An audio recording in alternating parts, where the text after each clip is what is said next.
Sejam todas bem-vindas, sejam todos bem-vindos ao canal O Evangelho do Reino. Entendes tu o que lês? Eu me chamo Paulo Davi e estamos lendo e comentando sobre o seguinte tema: a Igreja no Apocalipse. Nós sabemos que o livro de Apocalipse foi endereçado à Igreja naqueles tempos do Império Romano.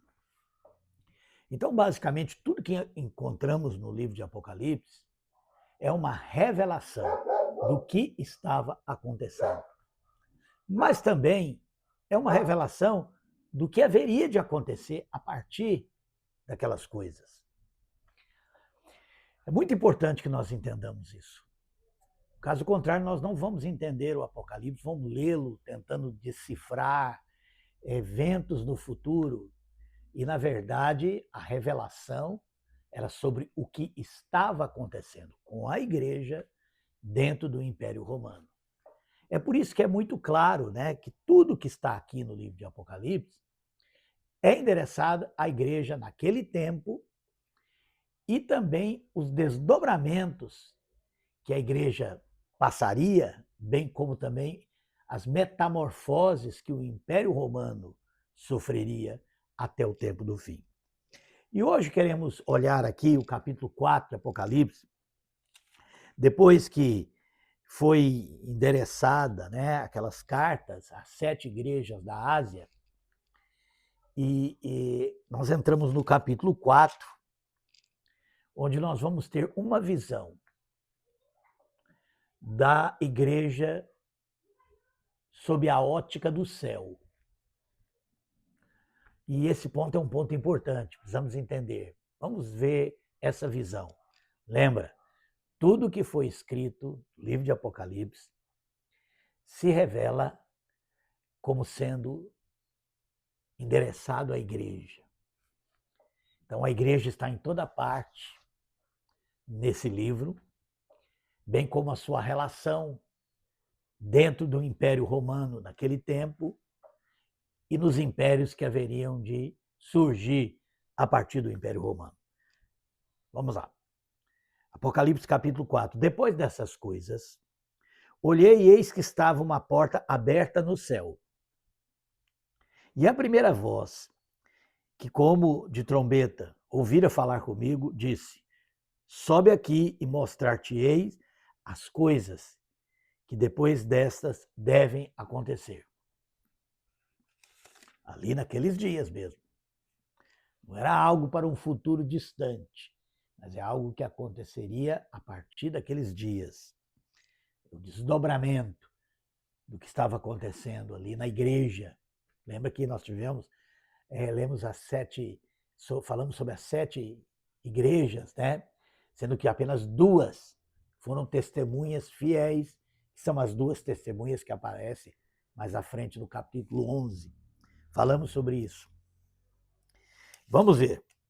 Verso 2: E logo fui arrebatado no espírito, e eis que um trono estava posto no céu, e um assentado sobre o trono.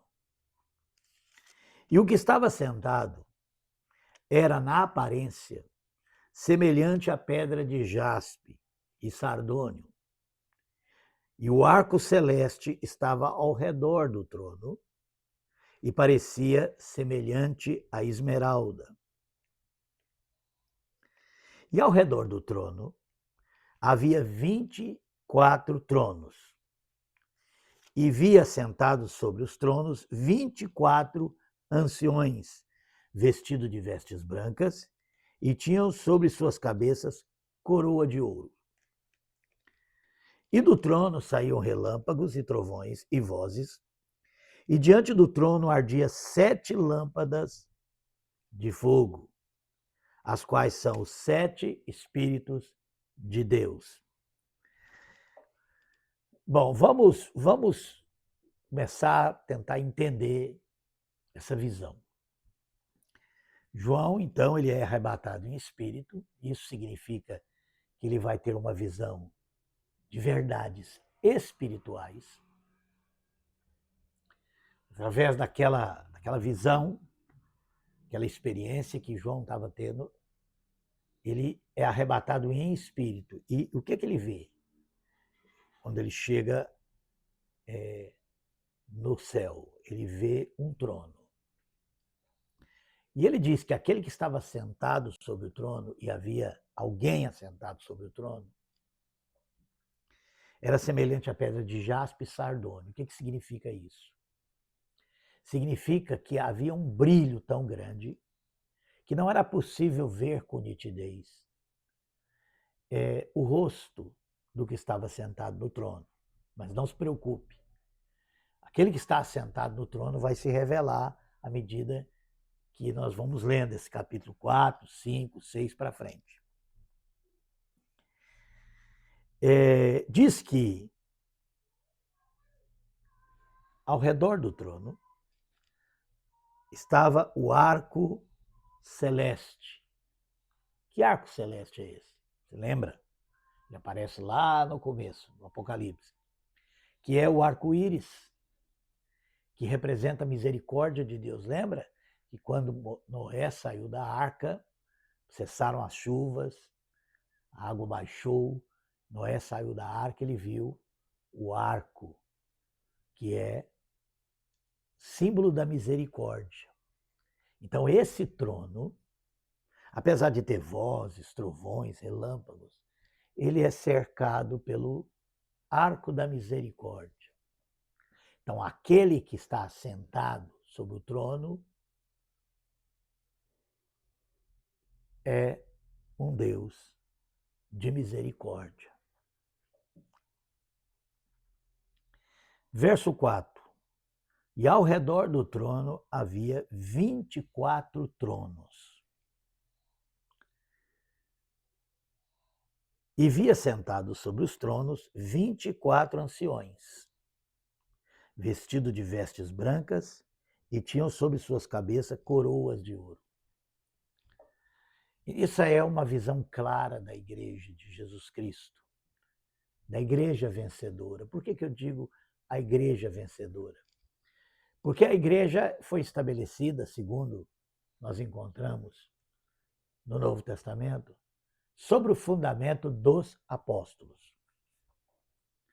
Esse fundamento, essa doutrina dos apóstolos, se refere a Jesus Cristo,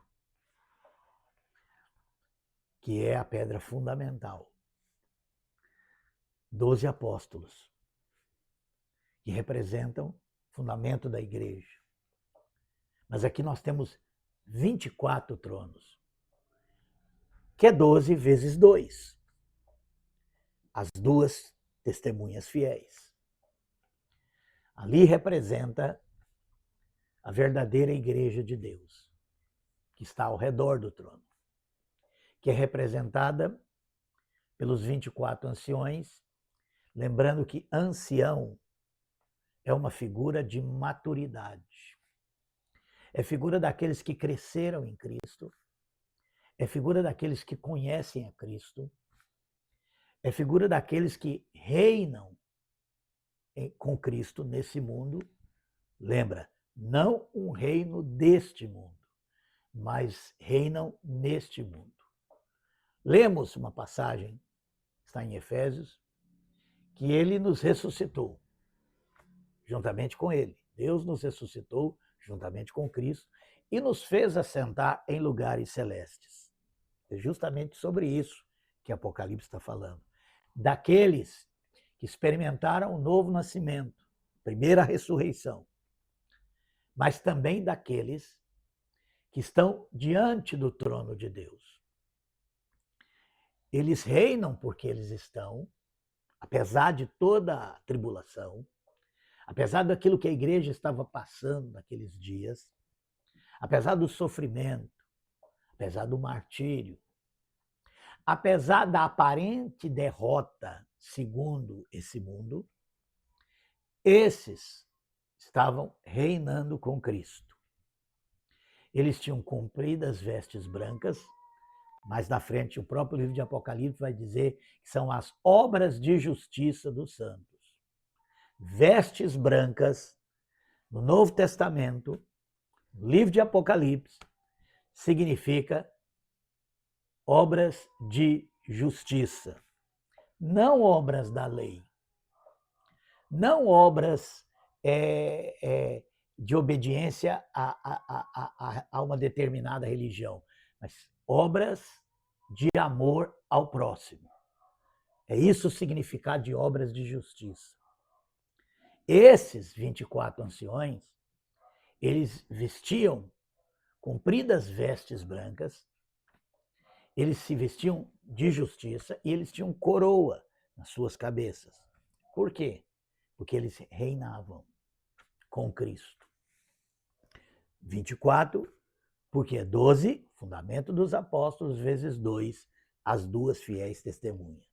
Então, nós estamos vendo aqui uma igreja, na verdade, essa é uma visão da igreja que está diante do Senhor, que está na presença do Senhor. E essa é uma visão fundamental na igreja. Mas vamos continuar para entender outros aspectos. 5. E do trono saíam relâmpagos, trovões, vozes, e diante do trono ardiam 7 lâmpadas de fogo, as quais são os 7 Espíritos de Deus. Bom, vamos lembrar que esse candelabro, que tem 7 acendedores ou 7 candeeiros, ele está diante. Essa é a mesma visão. Os 24 anciões são esses 7, esse candelabro que nós vemos aqui, né? E havia diante do trono e diante do trono ardia 7 lâmpadas de fogo, que representam a igreja.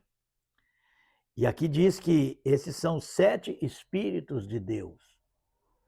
Por que 7 Espíritos de Deus? Porque eles estão na igreja, porque Deus está através do seu Espírito na igreja. Óbvio, evidente. Então, essa também é uma visão da igreja como luz. Isso é uma visão que mostra também que a luz da igreja vem do Espírito de Deus.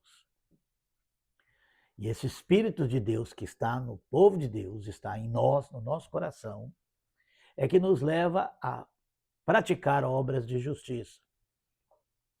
Lembra que Tiago diz que a fé sem obras é morta, mas ele não está falando das obras da lei.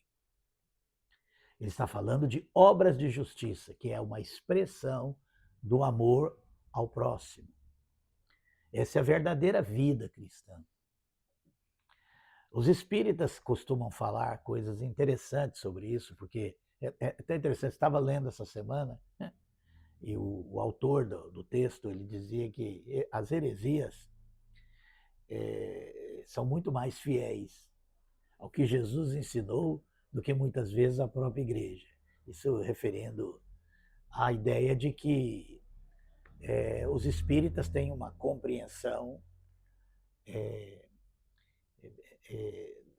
das verdades espirituais bem diferente do que se costuma ter no meio cristão. E para muitos é uma heresia e uma doutrina falsa, mas presta bem atenção, eles falam uma coisa que é a mais profunda verdade e que é também a essência do Evangelho de Cristo. Eles dizem assim: fora da caridade não há salvação.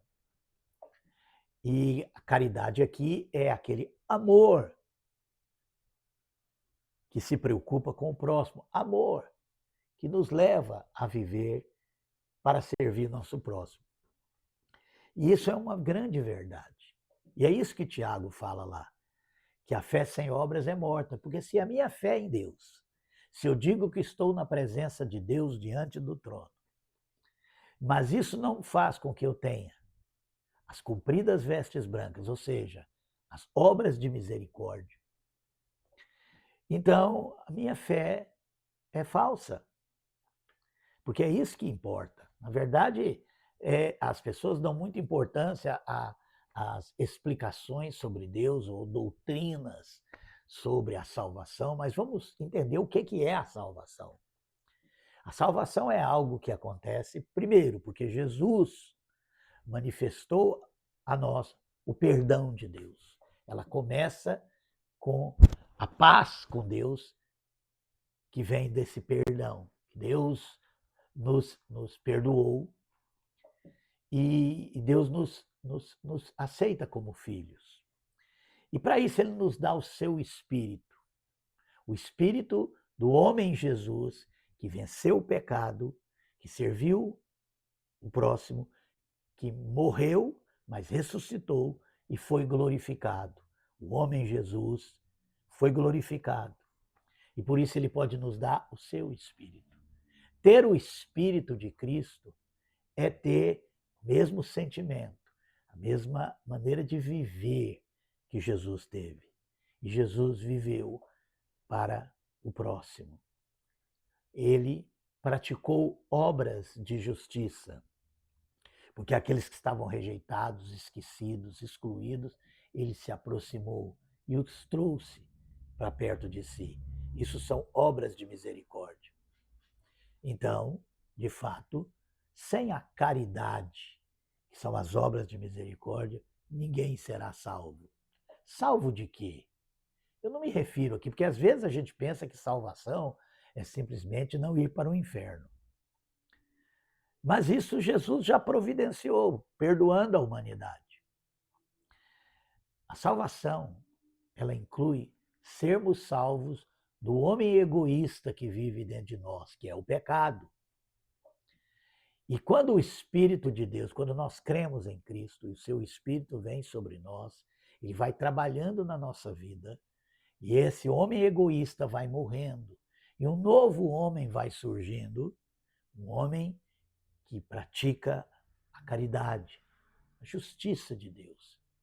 Se não é assim na vida daqueles que se dizem cristãos, e aí vale para qualquer grupo, religião que se diz cristã, se você não tem a caridade, e vale até para os espíritas também, porque não adianta ter a doutrina e não ter a vida.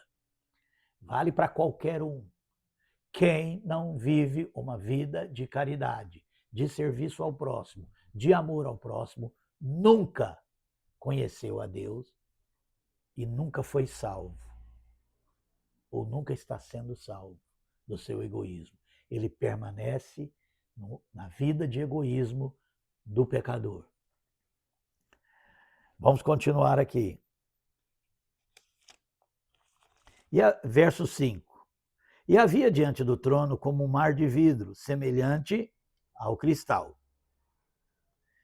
Ou seja, esse trono, que era cercado pelo arco da misericórdia, estava sobre uma espécie de mar de vidro, que funciona como um espelho. Presta bem atenção. E no meio do trono, e ao redor do trono, 4 animais cheios de olhos, por diante e por detrás. E o primeiro animal era semelhante ao leão, e o segundo animal semelhante a um bezerro, e tinha o terceiro animal o rosto como de homem, e o quarto animal semelhante a uma águia voando. É muito interessante porque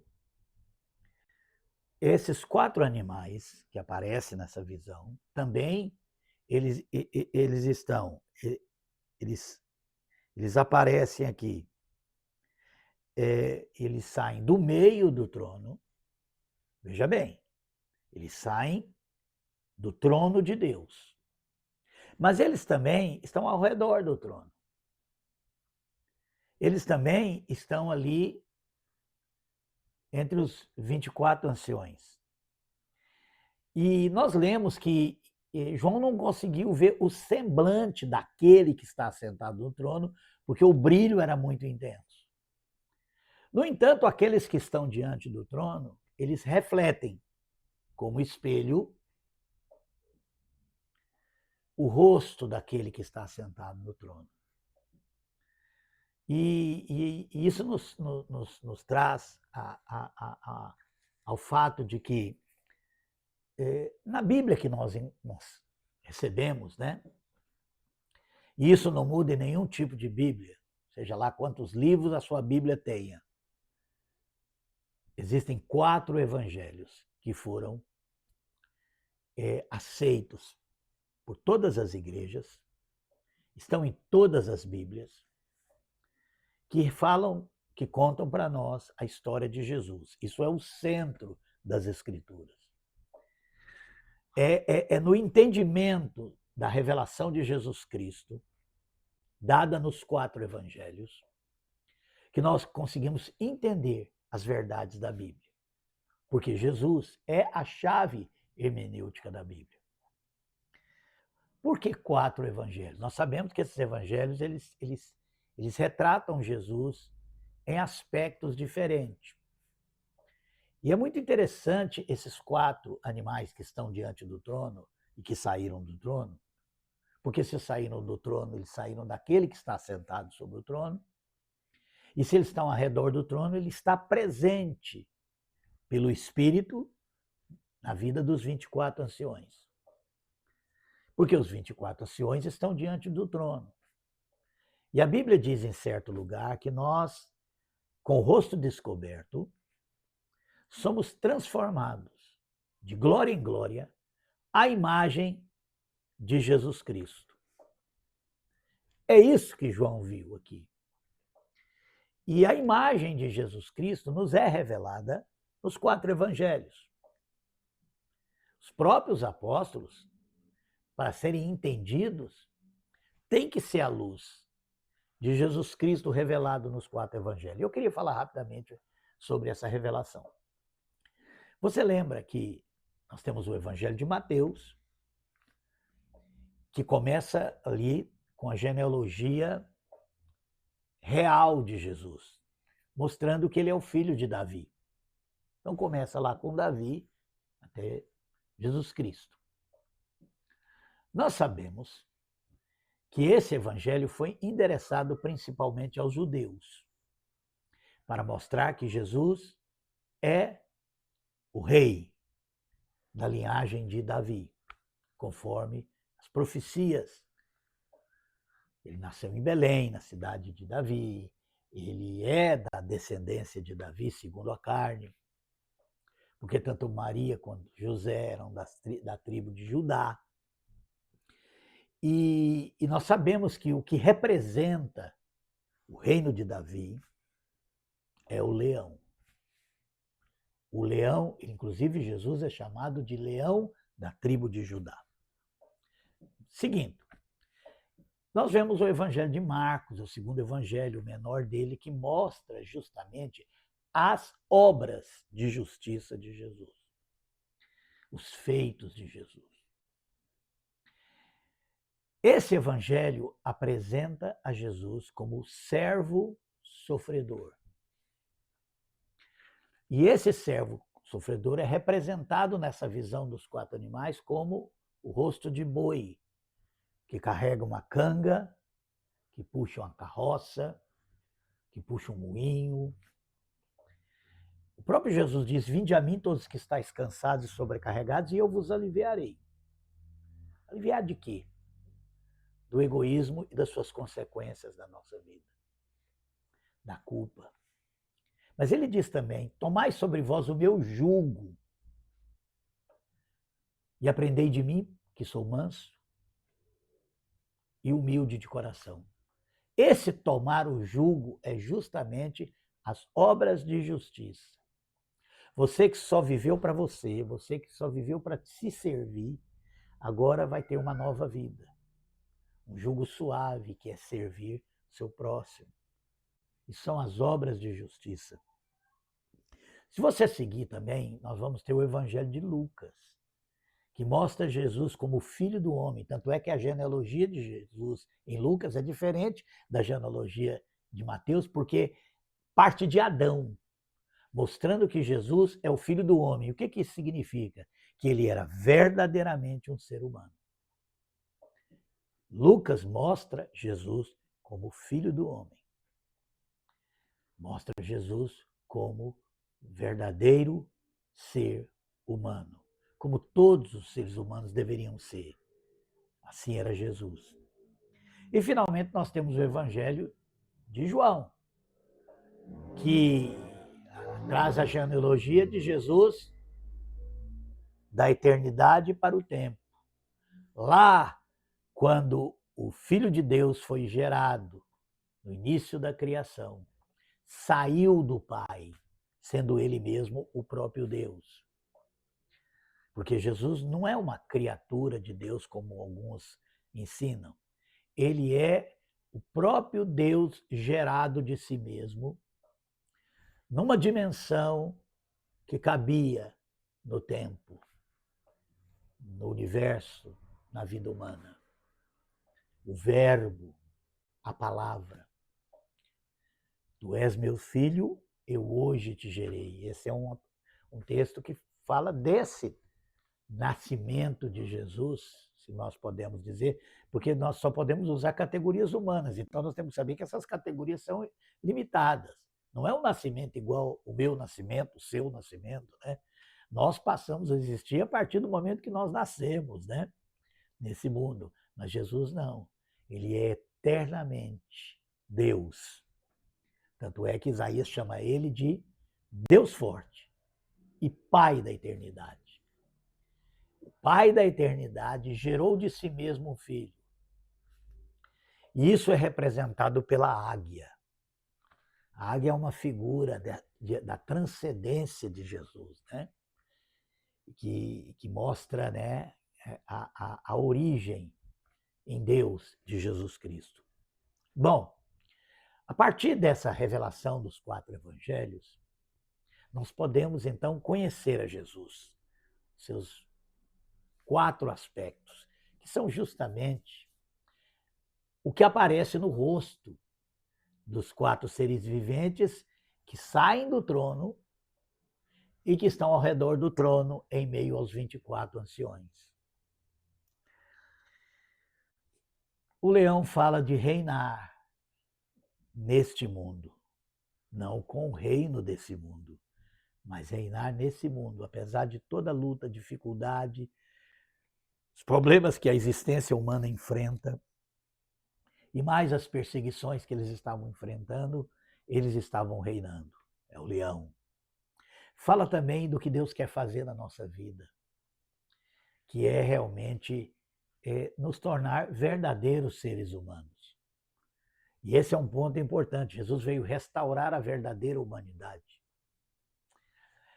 Jesus veio nos revelar quem nós somos e nos ajudar a entender que esse homem egoísta que vive em nós é um impostor, não é a verdadeira essência humana.